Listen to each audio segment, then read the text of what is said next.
Hi everyone, Major here, and welcome back. The footage you're looking at is the trailer that's been released by Eugen Systems for Steel Division 2, which is going to be based on the Eastern Front.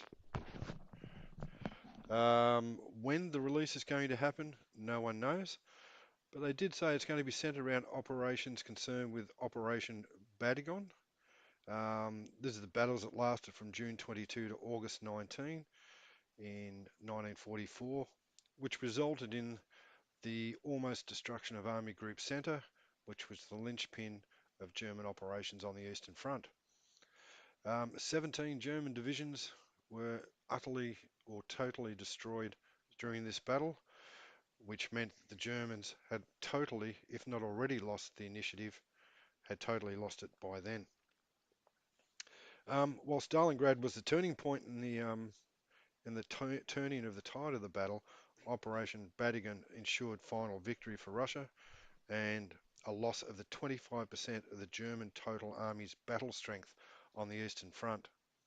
But getting back to the game, we all know that Steel Division operates on three phases. Phase A, which is recon, Phase B, which is skirmish, Phase C, which is battle. It's been intimated that this is going to change with more dynamic campaigns, with over 600 units, 18 new divisions, 25 new maps, and changes to the deck building mechanics and revamp combat, offering more refined tactical, or what would you say, tactical gameplay. Um, there will be a host of game modes. You can play offline, online, co-op, and the 10 by 10 multiplayer battles, which is quite used. But when you look at the details on Steam, there's only about 300 people playing at any given time, and that's dropped by about 9% over the last few months. So it might be argued, why is Eugen Systems bringing out a war game on the Eastern Front when they could probably add to the Normandy 44 with other battles, the liberation of the south of France, Operation Cobra, the Battle of the Siegfried Line, Battle of Arnhem, just to name a few, Felice Pocket, in more detail, because the campaigns that Steel Division have presently are not lame, but somewhat restricted. So Steel Division 2, Eugene Systems are saying that there will be more detailed, dynamic, and linked campaign games. Whether that's the case, we'll just have to wait to find out.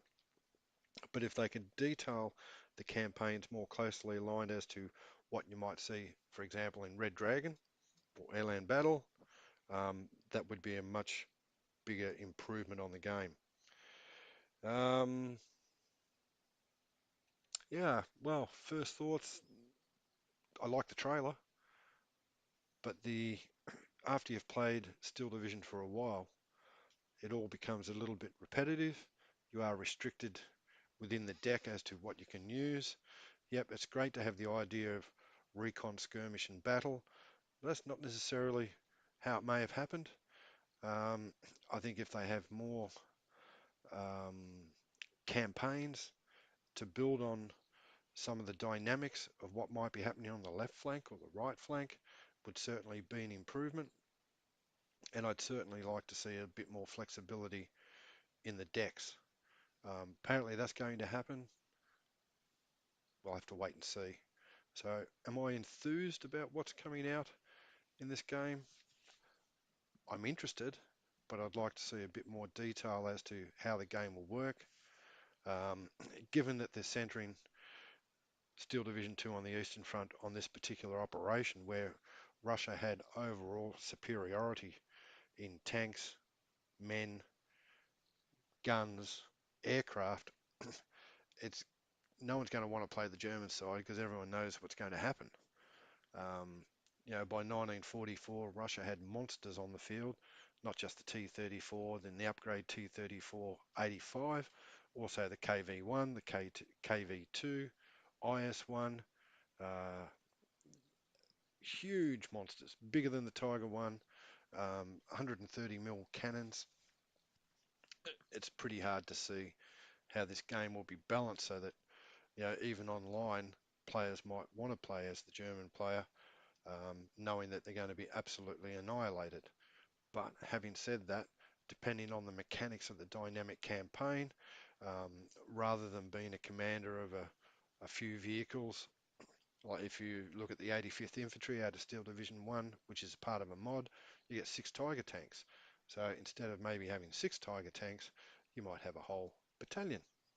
At which point, then you might have room for maneuver and then choose what battles you wish to conduct, and then maybe forego other battles.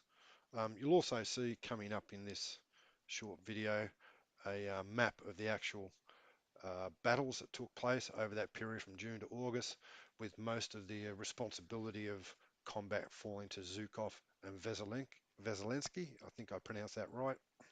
And most of the fighting will revolve around Belarusia, which is, I believe, around the Minsk area in 1944. But once again, it's all just pure speculation with the limited information that Eugene have put out. So overall, am I going to buy it? I don't know. I'm interested, but I want to see a lot more detail as to the standalone battles, the skirmishes, how the online multiplayer will work, how the dynamic campaigns may work, and that'll all um, give me the direction as to whether to buy it or not. And it will really come down to what it costs as against what is prepared, what gameplay longevity there is in the different formats that this new game will provide. You'll also see in this video a few photos of some of the battlefield damage and some of the monster vehicles that the Russians have put out. There'll be no doubt, my humble opinion, that most people will want to play as the Russians, given the numerical superiority. While not technically superior in some weapons, just the magnitude and the numbers of the weapons and the size will guarantee um, that most people want to play the Russians. But anyway, thanks for watching. I hope you enjoyed it. And until next time, this is the Major out. Bye bye.